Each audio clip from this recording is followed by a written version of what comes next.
Le seguimos acompañando, en este caso con Francisco García Talavera. Les decía antes que es geólogo, paleontólogo y doctor en zoología en las dos primeras especialidades por la Universidad de La Laguna, en la tercera, si no que me corrija él, por la Universidad Complutense de Madrid. Francisco, ¿qué tal? Bienvenido. Bien hallado. Lo digo bien, ¿no? Es un placer, sí. Sí. Bueno, además, áreas que no tienen mucho que ver a priori unas con otras, ¿no? Bueno, sí tiene que ver, porque cuando estudié la carrera de geología, hice los 2 últimos años la especialidad de paleontología. Ya la paleontología en sí está a caballo entre la biología y la geología, porque estudia los fósiles. Entonces, en un fósil es tan importante estudiar lo que es el animal, los animales del pasado o los vegetales, pero también los estratos en los que aparecen, y para eso tienes que saber geología también, y la edad que tienen y todo eso. Vamos, que al final es una combinación perfecta, sí, ¿no? Sí. Y después ya la tesis ya la hice en zoología, porque es una especialidad importante, porque dentro de la paleontología lo que más me animaba a mí es el estudio de los moluscos fósiles. Y entonces, pues, hice la zoología más que nada en el tema de los moluscos marinos de aquí, de la zona de Canarias y de Madeira, de la Macaronesia en general, ¿no? Bueno, Francisco, nosotros habíamos prometido a los espectadores que íbamos a hablar y mucho del mundo guanche y de algunas curiosidades, pero además nos has traído una exclusiva, puedo decirlo así, ¿no? Sí. Una primicia, por lo menos, que es este libro que acaba de salir literalmente del horno, porque se lo acaba de entregar la editorial. Son 69 apellidos canarios, es el nombre del libro, Linajes Guanches en América. El autor lo tenemos aquí con nosotros, Francisco García Talavera, y lo podremos conseguir muy pronto en las librerías de Canarias. Apasionante el tema de los apellidos canarios y de las diferencias que se pueden producir dependiendo de la isla, incluso de la zona en la que vivamos. Exactamente. Allí ese libro pues comprende los apellidos que diríamos genuinamente canarios, ¿no? Tenemos en primer lugar los de origen guanche, ¿no?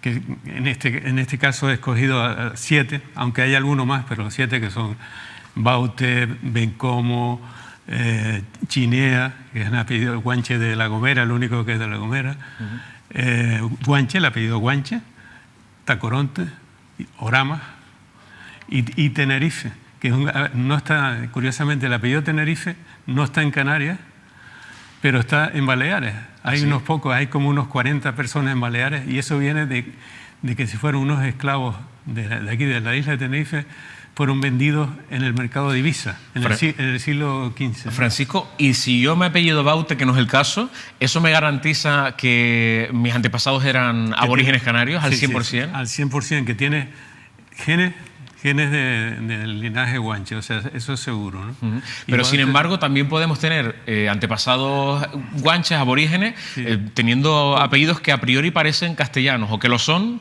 por supuesto, pero han sido adquiridos por... Por supuesto, muchísimo, ¿no? Que todo eso nos engaña, ¿no? Y nos lleva a pensar como a desechar la idea de que después de la conquista apenas quedaron guanches, y es todo lo contrario.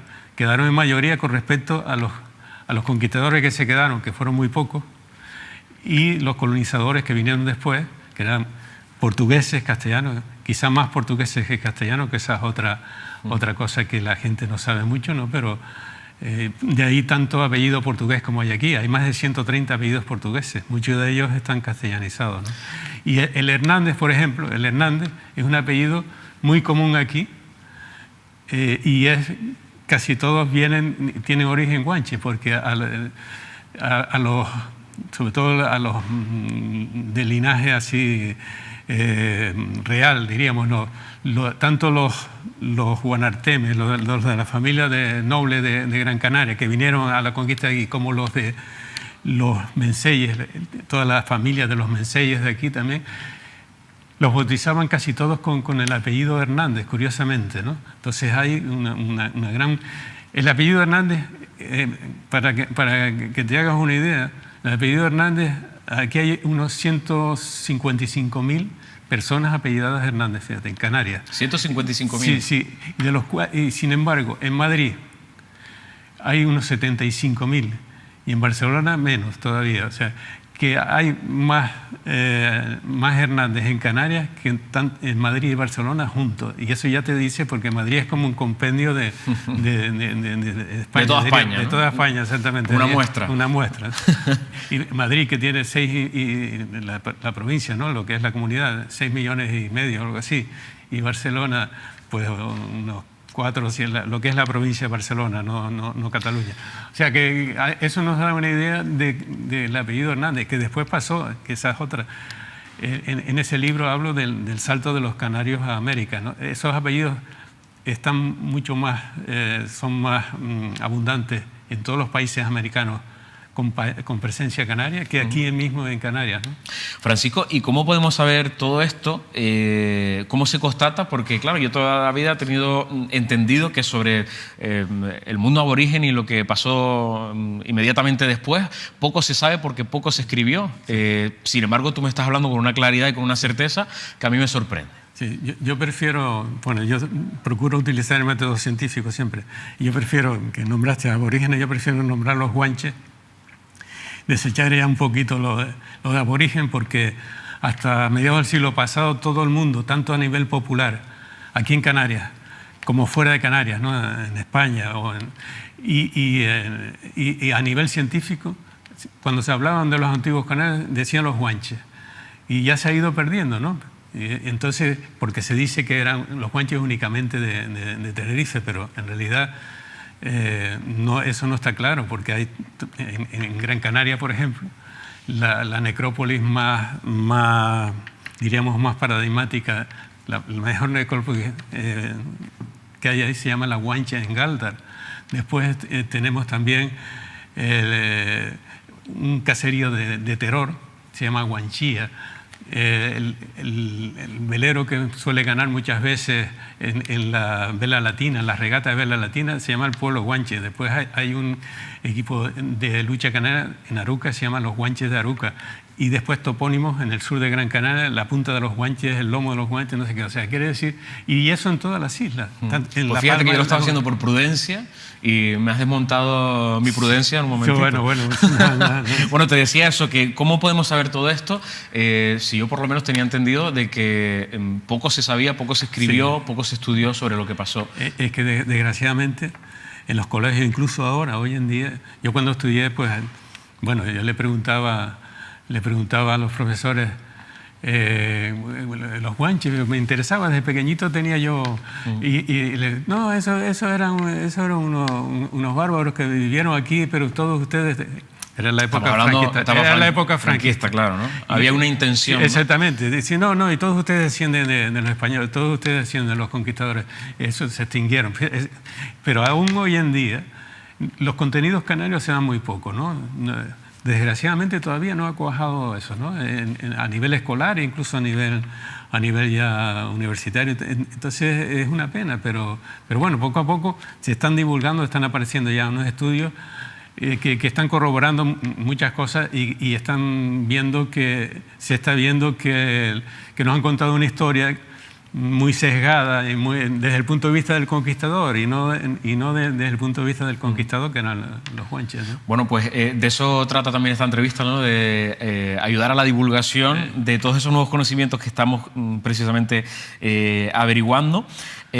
Hablabas tú de que hay una presencia de apellidos muy importante de origen guanche en Canarias y que eran mayoría después de la conquista, contrario a la idea que podemos tener. ¿De qué porcentaje hablamos, más o menos? Bueno, esto se ha comprobado en las últimas décadas por los estudios de genética molecular, ¿no? Por estudios sobre todo del ADN mitocondrial, que es el mejor sistema para comparar la genética de poblaciones. Y se han hecho estudios aquí, tanto en la Universidad de La Laguna como en otros centros, y se está viendo que más del 50% de los canarios autóctonos, diríamos, canarios que tengan 2 generaciones, que sean canarios de padres y abuelos canarios, pues tienen genes guanches. O sea que, fíjate, más del 50%, y eso la gente no lo sabe. Y si después de más de 500 años después de la conquista, en realidad en algunas islas de ella más de 600 años, porque la conquista empezó en Lanzarote en 1402, o o sea que ya vamos más de 600 años, pero acabó en 1496 en Tenerife, por lo tanto duró un siglo. Si después de tanto tiempo, de más de 5 o 6 siglos, sigue estando estos porcentajes de más del 50%, no cabe duda que ahora los canarios somos un pueblo mestizo, los canarios diríamos aquí, autóctonos, ¿no? Porque también llamamos canarios, y se nombra ahora como residente canario, a personas que han venido, pero que viven aquí con nosotros y que se han adaptado y que son canarios más, ¿no? Pero yo me refiero, ya hablando genéticamente, pues... A los que llevan varias generaciones exactamente, habitando pues esta eso tierra, ¿no? Yo no sé si a ti te pasa cuando hablas de estos asuntos que la gente como que no se lo toma muy en serio, Francisco, como que hay cierto complejo todavía, quizás pues heredado de eso que decías tú, de que en un momento de nuestra historia se hablaba de esto de una manera pues... Bueno, después de la conquista y durante la conquista la represión fue brutal, ¿no? A los guanches en poco menos de un siglo los aculturizaron totalmente, y por eso, claro, y como incluso era una raza, eran de origen bereber, que esa es otra de las cosas que ya está más que constatado, que vinieron del norte de África, eran libios, antiguos libios bereberes, ¿no? Que está clarísimo que eran de origen norteafricano y que por lo tanto pues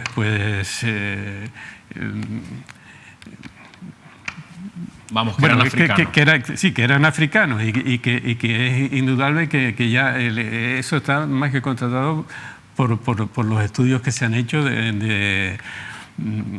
a nivel histórico, pero también desde otro punto de vista, ¿no? de lingüística, porque han quedado muchísimos topónimos guanches, ¿no? Hay como 3.000 topónimos guanches, y en esta isla precisamente hay más de 1.500 de esos, ¿no? Yo entiendo, Francisco, que es imposible recuperar la lengua que hablaban los guanches, pero sí que quedaron muchas palabras, sobre todo referidas a la tierra, ¿no? Sí, los topónimos, lo que acabo de decir, ¿no?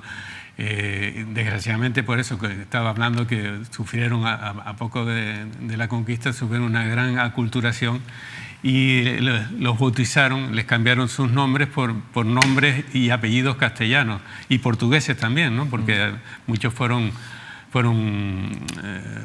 esclavos o los del bando de guerra, todos sabemos que los esclavizaron, ¿no? Y los de pases, que eran los del sur, las bandas del sur, que ayudaron a la conquista, pues eso también, algunos los esclavizaron también. El adelantado Alonso Fernández de Lugo, hay que decirlo, que se portó muy mal con los guanches porque los engañó a los que lo habían ayudado para resarcirse económicamente de lo que había invertido en la conquista, ya que no pudo en la primera entrada, ¿no? Cuando sufrió el descalabro de Acentejo, la matanza de Acentejo, entonces para resarcirse un poco económicamente a los guanches que lo habían ayudado de los bandos del sur, ¿no? de Weimar, de Arona, de Adeje y tal, pues a eso los engañó y los esclavizó y se llevó a muchos de ellos. Es decir, que hubo guanches que pelearon con los castellanos para conquistar otras zonas de la isla y después les salió mal la jugada. Exactamente, ¿no? Porque subieron como en la primera entrada, que es en 1494 fue la primera entrada o sea, el primer intento de conquista de Tenerife. Fue la última isla en conquistar, como digo, ¿no?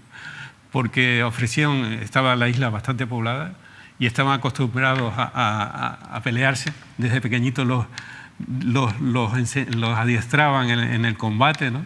La lucha, que era entre otras cosas y más cosas. Y entonces pues les costó mucho conquistar la isla, ¿no? Francisco, ¿qué otras cosas podemos afirmar a estas alturas sin lugar a dudas y que conocemos de los guanches? ¿Alguna curiosidad que puedas contarme? De curiosidad, bueno, no sé, pues que era gente sana, diríamos, en el buen sentido de la palabra, era gente sana, que vivían, al contrario de lo que se piensa, que eran unos trogloditas, y que, ¿no?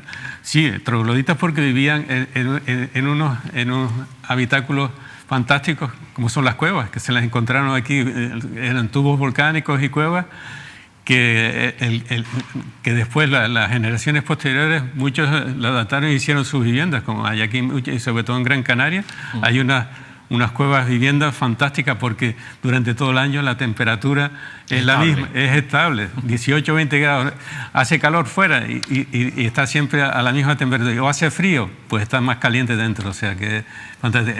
Eso entre otras cosas, después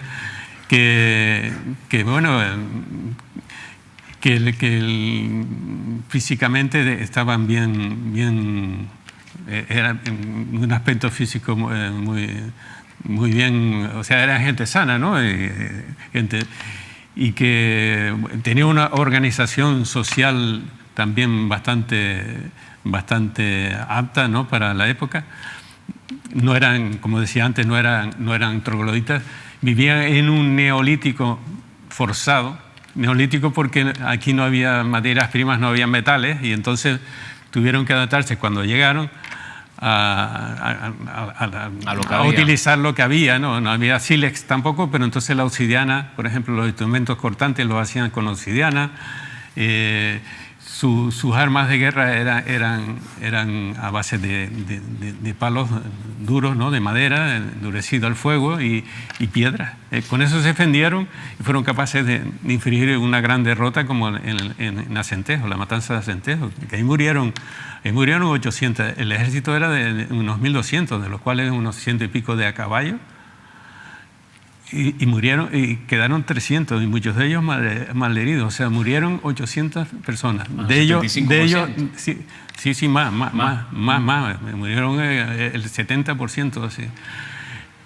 De ellos había como unos 300 guanches de Weimar en Acentejo, que ayudaron a Alonso Fernández adelantado y al ejército castellano lo ayudaron, porque les permitieron primero desembarcar en Añazo, ¿no? En las playas de eso. Allí se fortificaron. Entonces tardaron unos meses en preparar toda la... Y entonces el Mensei de Weimar les ofreció pues eso, sus vituallas y todo, agua, tal, alimentos y eso, y encima personas, porque estaban enfrentados. Eran dos mensellatos, los dos principales mensellatos. Estaban peleados, ¿no? Claro, siempre se peleaban, ¿no? Entonces, el del norte, y además son dos valles contiguos.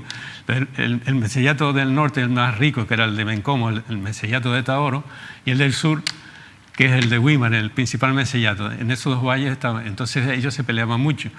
Y entonces, 40 o 50 años antes de la conquista, apareció los frailes dominicos y franciscanos y eso, la imagen de Candelaria. La Virgen de Candelaria no se apareció, sino que apareció una imagen que se supone que fue colocada por los... Me acabas de estropear la pregunta. Ah, bueno. Bueno, pues sí, porque precisamente te quería hacer una pregunta. Yo creo que un tanto complicada para que muchas personas puedan comprender el significado de una aparición que no es tal, sino... Ya eso entramos un poquito en el tema que puede herir susceptibilidades, ¿no? Las presiones religiosas y eso. Yo soy muy respetuoso con eso, pero hay que decir la verdad, ¿no? Y entonces está constatado que tanto la Virgen de Candelaria fue una imagen que seguramente pues colocarían algunos de los modelos en la playa, en un pedestal o lo que sea. Claro, los guanches se quedaron un poquito... Porque ellos tenían... La religión de los guanches también era más o menos monoteísta. Y entonces, pues fue fácil la sincronización. La sincronización, sí. El engranaje. El engranaje entre las dos religiones, ¿no? Y en la Virgen del Pino, también en Gran Canaria, en Teror, pues además aprovecharon ahí en este caso un pino sagrado, los guanches, bereberes, porque también esto ocurre en el continente, ¿no? Los bereberes, sobre todo los antiguos, pues adoraban para ellos eran sagrados algunos árboles muy grandes, de un porte grande, o roques, etcétera, montañas así muy prominentes y eso. Entonces, en el pino, había un pino muy grande en lo que es Teror, un pino enorme que incluso tenía entre sus ramas más gruesas, había dragos. Fíjate, para tener dragos también encima de eso. Y entonces era un pino sagrado para ellos. Y entonces ahí es donde, colocaron la imagen también los frailes y tal, colocaron con la intención de la imagen de que además está cristianizar, entiendo, ¿no? Para cristianizar, aborigen. claro. O sea, es la manera de entrar, ¿no? Cuando llegaron los conquistadores a Tenerife, cuando llegó Alonso Fernández de Lugo, la mitad, por eso lo ayudaron, la mitad de la isla estaba ya cristianizada, porque ya todo esto fue un proceso de 40 o 50 años antes de la conquista, ¿no? Por eso ocurrió, le fue más fácil entrar en Tenerife, ¿no? Bueno, pues Francisco, gracias por habernos acompañado. Tenemos que vernos una próxima vez porque sí, bueno, son temas hay mucho de lo que hablar. Son temas que dan mucho que... Yo no quería terminar la entrevista sin preguntarte por un reconocimiento que hemos tenido los canarios precisamente por la buena conservación del patrimonio. Digo en Gran Canaria, con ese reconocimiento de Patrimonio Mundial de Risco Caído en las Montañas Sagradas. Risco Caído. ¿Se conserva lo suficiente en Canarias por parte de las administraciones en todas las islas? Pues no, desgraciadamente. Desgraciadamente hay unas islas que sí, que se lo han tomado muy en serio. ¿Cuáles? Los cabildos, los ayuntamientos, pues por ejemplo, Gran Canaria, La Palma, y también otras islas como el caso en Fuerteventura, pues se está haciendo algo también. Pero hay otras que están muy abandonadas. El patrimonio arqueológico, Tenerife, sobre todo Tenerife. No hay es una pena que ahora mismo no hay ni un solo parque arqueológico en Tenerife, cuando que en Gran Canaria hay varios, ¿no? Muchísimos. Entre ellos está la Cueva Pintada de Gáldara, ¿no? que es un modelo, pero hay otros más. Entre ellos Cenobio de Valerón, ¿no? Entre ellos Cenobio de Valerón, Guayadeque, después esto del Risco Caído. Hay muchos, ¿no? Ventaiga, etcétera, ¿no? Sin embargo, aquí no hay ni uno solo. O sea, eso ya te demuestra que ha habido un abandono. El patrimonio cultural aquí siempre se ha considerado como patrimonio histórico, histórico, cultural, y entonces siempre se ha protegido más el patrimonio, diríamos, religioso. En caso de... hay un dinero, pues es para restaurar la ermita de no sé qué, tal, pero el patrimonio arqueológico, que es el más irreparable, diríamos, porque entra una pala mecánica en una estación de grabados rupestres, lo destruye y eso no es irrecuperable ya.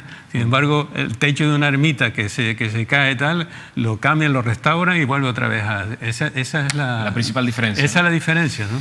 Bueno, pues Francisco García Talavera tiene, si les ha interesado esta conversación, muchos libros en el mercado, lo pueden encontrar fácilmente, pero nosotros tenemos, les decía antes, esto en primicia, que es un libro que acaba de salir de la editorial. Yo creo que este es el primer ejemplar, ¿no? que tenemos en nuestras manos. Será presentado ahora los primeros días de octubre. Sí. Bueno, pues 69 apellidos canarios, linajes guanches en América, para acercarse aún más a estos asuntos sobre nuestra historia, la de todos los canarios, que falta nos hace descubrir un poco más de nosotros mismos, ¿no, Francisco? Sí. Muchísimas gracias, nos vemos pronto. Gracias, ha sido un placer. A ustedes, emplazarles hasta dentro de un ratito, porque tenemos más invitados con nosotros. Vamos a hablar del Festival Canarias Artes Escénicas 2019, que llega un año más a 4 islas del archipiélago, y vamos a hablar con su director, que es Juan José Afonso, de las propuestas en clave artística y cultural que se están promoviendo. Muy interesante, lo vamos a conocer a continuación.